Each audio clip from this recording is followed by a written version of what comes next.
नाही, ही गोष्ट खरी आहे का? ज्या वेळेला आम्हाला हे प्रकरणची माहिती मिळाली आणि सर्वात पहिला महाराष्ट्र नवनिर्माण सेनेने सन्माननीय डॉक्टर महोदयांना आणि कर्मचारी आणि नर्स यांना सपोर्ट दिला आणि त्यानंतर मग संपूर्ण प्रसार माध्यमातनं ही बातमी सगळीकडे प्रसारित झाली आणि प्रचंड व्हायरल झाली आणि त्याच्यानंतर मग सगळे स्तरांवरनं जेव्हा निंदा व्हायला लागली आणि त्यानंतर पोलीस प्रशासनावर दबाव आणल्यानंतर मग याच्यावर गुन्हा दाखल झाला.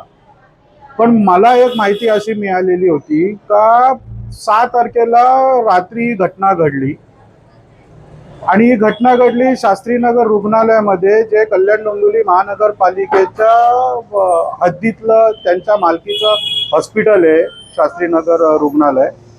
आणि ही घटना घडल्यानंतर कुठेच वाच्यता झाली नाही, कुठेच कुठल्या प्रकारची कारवाई झाली नाही, काहीच झालं नाही. जेव्हा 7 तारखेला हे जे डॉक्टर होते ज्यांच्याबाबत ही घटना घडली, अतिशय निंदनीय घटना जी घडलेली आहे, हे माननीय आयुक्त महोदयांना जेव्हा भेटायला गेले त्यावेळेला आयुक्त महोदयांनी यांना 3 तास बाहेर बसून ठेवले आणि त्यांना नंतर सांगण्यात आलं का तुम्ही अतिरिक्त आयुक्तांना भेटा करून. मला आयुक्त महोदयांना एक प्रश्न विचारायचा आहे, जर ही घटना महानगरपालिकेच्या हद्दीमध्ये होते, त्याचे CCTV फुटेज अवेलेबल आहेत, तर आपण तात्काळ पोलीस प्रशासनाला याचं इंटिमेशन का दिलं नाही?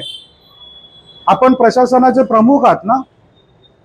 आणि आपण दुसरी एक गोष्ट विचार करायला पाहिजे का ही घटना जी घडलेली आहे संपूर्ण, ठीक आहे, त्या लोकप्रतिनिधींनी तर एकदम चुकीचं काम केलेलं आहे, पण त्या लोकप्रतिनिधींमुळे सगळे लोकप्रतिनिधी आज बदनाम झाले.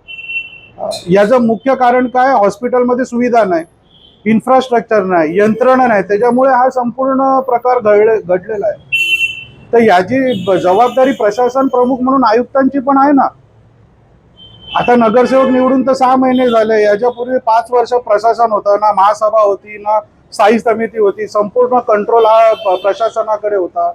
त्यामध्ये कोविड काळ येऊन गेला, कोविड काळामध्ये 100 कोटीच्या वर यंत्रणा आले महानगरपालिकेमध्ये, व्हेंटिलेटर्स आले, ICU बेड आले, भरपूर यंत्रणा आले, ते सगळं गेलं कुठे?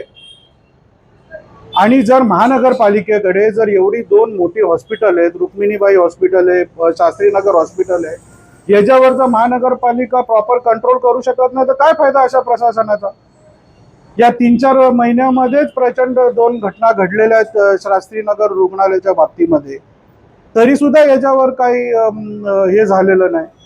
मला तर आमच्या पक्षातर्फे, महाराष्ट्र नवनिर्माण सेनेतर्फे तर अशी मागणी आहे का या संपूर्ण प्रकरणामध्ये आयुक्तांची पण चौकशी झाली पाहिजे. यांनी हे प्रकरण दाबण्याचा प्रयत्न केलाय. जर महानगरपालिकेच्या हद्दीमध्ये ही घटना घडते, कुठल्याही प्रकारचा याचा कॉन्ग्निजन्स आयुक्त घेत नाही, पोलिसांना कळवत नाही, ही अत्यंत हलगर्जीपणा आहे.